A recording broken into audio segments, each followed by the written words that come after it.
আমার নামে প্রায় ৩২টি মামলা হলো। ৭ দিন আমাকে গুম করে রাখা হয়েছিল। এস এম জাহাঙ্গীর ভাইয়ের সাথে আমরা মামলার আসামি ছিলাম। এখানে আমার মা আমার বাবার সামনে মারতেছিল, বাম পায়ের হাঁটুটা এখনো ব্যথা করে। এক ভয়াবহ ত্রাসের রাজত্ব ছিল এই বাংলাদেশে। প্রতিদিন আমি সর্বমোট ৪ বার জেল খেটেছি। এই উত্তরের স্পট ছিল কুইক মন্ত্রীর পাশে, সামনেই যে বিএনএস সেন্টারটা, সেটা ছিল স্পট। সব দক্ষ ও যোগ্য ব্যক্তিকে ভোট দিবেন। আমার রাজনৈতিক জীবনের শুরু হয়েছে ২০০২ সালে। তৎকালীন ৪ দলীয় জোট সরকার ছিল, বিএনপি জামাত সহ ৪ দলীয় জোটের সরকার। তখন আপনার জামাত ইসলামী মোটামুটি দাওয়াতি কাজ ফ্রিডমলি স্বাধীনভাবে করতে পারতেছিল। সেই সময় আমরা ছাত্র অবস্থায় ছিলাম। আমাদের এই তুরাগ ছিল একটি মফস্বল এলাকা, যদিও ঢাকার মধ্যে মফস্বল এলাকা ছিল।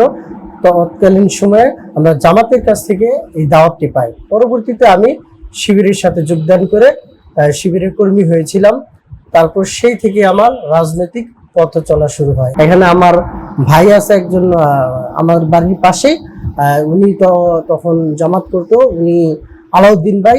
তার মাধ্যমে দাওয়াত পাওয়ার পর থেকে এই আন্দোলনের সাথে সম্পৃক্ত হয়। দেশনেত্রী বেগম খালেদা জিয়া যখন মার্চ ফর ডেমোক্রেসির একটি প্রোগ্রামের ঘোষণা দেন, চলো চলো ঢাকা চলো, জাতীয় পতাকা হাতে, ২৯শে ডিসেম্বর, সেই সময় আমার এলাকায় যখন আমি আমার সাংগঠনিকভাবে আমার লোকদেরকে এবং এলাকাবাসীকে সংগঠিত করতেছিলাম, সেই সময় আপনার ফেসিবাজের যে দোসররা ছিল, আওয়ামী লীগের লোকজন, তারা এটি টের পেয়ে যায় যে তারা চিন্তা করতেছিল সে অনেক ভালো কাজ করতেছে।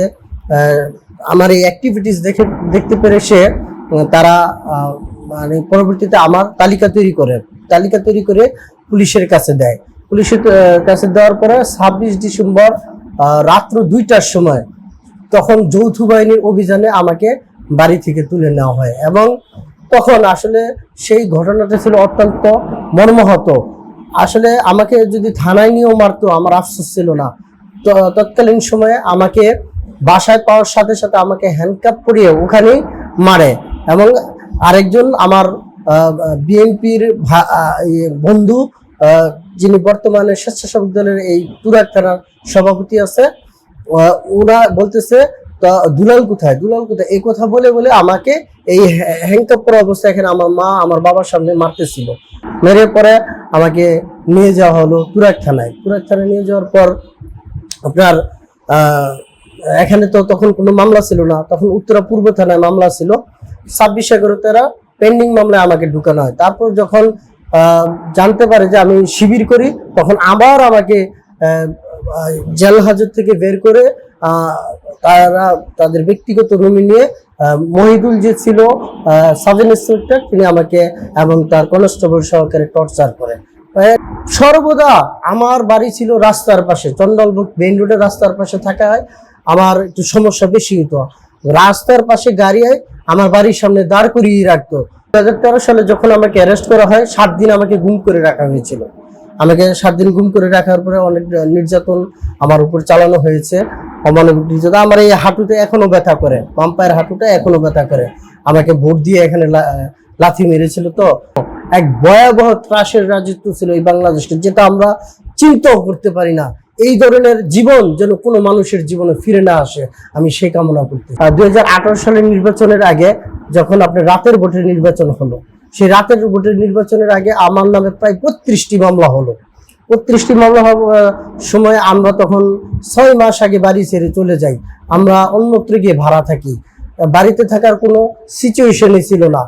যখন এই আমিডামি নির্বাচনের সময় আমি ৩২টা মামলা তো লাগাতার মানে আমরা হাজিরা দিয়েই যাচ্ছিলাম। নির্বাচনের আগে অবস্থায় এমন একটা সিচুয়েশন ছিল যে আমরা দৈনিক ৫টা-৬টা মামলা হাজিরা দিচ্ছিলাম। একটা প্রত্যহ আমাদের হাজিরার ডেট দিচ্ছিল ৩ দিন ৪ দিন পর পর, সপ্তাহ পর পর, ১৫ দিন পর পর।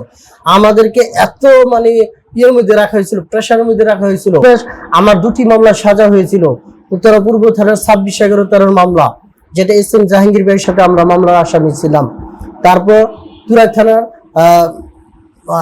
১৮/৯/১৮ যে মামলাটি, এটাও সাজা হয়েছিল। এটা আমরা যখন ২৪-এর যে বিপ্লব হয়েছিল এর কিছুদিন আগে এই দুইটা মামলা সাজা খেটে আমরা বেরিয়ে আসি, এরপরে 24-এর বিপ্লব শুরু হয়। তখন থাকা অবস্থা, আর এই দীর্ঘদিন আমি সর্বমোট 4বার জেল খেটেছি। এই দীর্ঘদিন থাকার ফলে জেলখানায় স্বেচ্ছাতে এবং এই ধরনের পরিবেশে থাকার কারণে আমার শেষ পর্যন্ত এখানে হয়ে যায়, এই ফুসফুসের উপর টিউমার হয়ে গেছে। জুলাই আন্দোলনে আমি যখন দুটি মামলা সাজা হয়, আমি সারেন্ডার করে দুটি মামলাতে ভিতরে ছিলাম। থাকার পরে আমি যখন বের হয়ে আসি কুরবানি ঈদের একদিন আগে, কুরবানি ঈদের একদিন জুন মাসে, সম্ভবত এটা জুন মাসে বা একটু কিছুদিন আগে।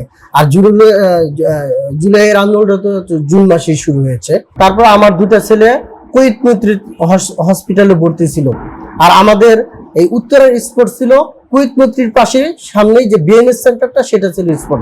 এর জন্য আমার সুবিধা হতো, আমি তাদের কুয়েত মৈত্রী হসপিটাল থেকে বাচ্চাদের রেখে খাবার দাবার তাদের খাইয়ে তাদের দেখে শুনে এখানে স্পটে চলে আসতাম। তারপর তাদের সাথে এখানে আন্দোলনে অংশগ্রহণ করতাম। আমি পেশাগত জীবনে প্রথমে গাড়ির ব্যবসা করছি আওয়ামী লীগের আমলে। এখানে এই যে হাউস বিল্ডিং টু ডিয়াবাড়ি যে রোডটা ছিল হিউম্যান হলার, এটার আমি এখানে শ্রমিক ইউনিয়নের ক্যাশিয়ারও ছিলাম, এবং আমার দুটা গাড়ি ছিল। আওয়ামী লীগের সময় বিভিন্ন চাঁদাবাজরা আমার কাছে বিভিন্নভাবে টাকা খেয়েছে, টাকা খেয়ে তারা আমাকে বিভিন্নভাবে হয়রানি করেছে। শেষ পর্যন্ত আমি আর গাড়ির ব্যবসাটা কন্টিনিউ করতে পারিনি। 18 সালে পর্যন্ত আমি করেছিলাম, যখন অতিরিক্ত মামলা হয়ে যায় এরপরে আর আমি গাড়ির ব্যবসাটা ছেড়ে দিই। পরবর্তীতে আমি করোনাকালীন সময়ে অর্গানিক ফুডের ব্যবসা শুরু করে এখন বর্তমানে মোদি প্লাস অর্গানিক ফুডের ব্যবসাটা চালিয়ে যাচ্ছি এবং নিজে সৎভাবে জীবনযাপনের চেষ্টা করছি। পারিবারিক জীবনে আমার মা আছে, বাবা আছে, আমার স্ত্রী, আমার দুটি সন্তান আছে। আর দুঃখের সাথে বলতে হয় আমার আরেকটি সন্তান ছিল কিছুদিন আগে, এই ঈদের আগে, রোজার ঈদের আগে একদিন আগে আমার ওই 9 মাসের বাচ্চাটা মারা গেছে, আল্লাহ তাকে জান্নাত নসিব। এই 53 নং ওয়ার্ডে এখন আমার দেখে সবচেয়ে বড় সমস্যা হচ্ছে একটি মশা এই ধরনের এত প্রকোপ ধারণ করছে যে আমরা ভোর রাত্রে যদি অজু করতে যাই, অজু করতে গেলে অজু করতে পারি না, নাকে মুখে ভিতর দিয়ে মশা ঢুকে যাচ্ছে। বিভিন্ন যে ফুটপাত দখল করে আছে, এই ব্যাপারটা যদি কর্তৃপক্ষ দেখেন তাহলে আমরা দেখা যায় আরামসে চলতে পারবো, যানজটের শিকার হব না। তারপরে এই এলাকায় রাস্তাঘাটেরও কিছু সমস্যা আছে। আপনার এই 24-এর বিপ্লবের পর আপনার মেইন রোডের যে কাজগুলি অধিকাংশই হয়ে গেছে, কিন্তু শাখার যে রোডগুলি আছে সেগুলো এখনো হয়নি। তারপর তুরাগে আমি কোনো ভালো হসপিটাল দেখতেছি না। সরকারিভাবে যদি কোনো হসপিটাল হয় তাহলে দেখা যাবে যারা চিকিৎসা করার সামর্থ্য নাই তারা চিকিৎসা দিতে পারবে। এই সমস্যাগুলি যদি কর্তৃপক্ষ দেখে, আমি কর্তৃপক্ষের প্রতি দৃষ্টি আকর্ষণ করব। 53 নং ওয়ার্ডের বাসিন্দাদের প্রতি আমার এই বার্তা যে আপনারা যাকেই যে কোনো নির্বাচনে ভোট দেন না কেন, সব দক্ষ ও যোগ্য ব্যক্তিকে ভোট দিবেন। কারণ আপনারা যদি অযোগ্য অদক্ষ লোককে ভোট দেন তাহলে দেখবেন একসময় তারাই আপনাদের উপর শোষণ, জুলুম, নির্যাতন এগুলো চালাচ্ছে।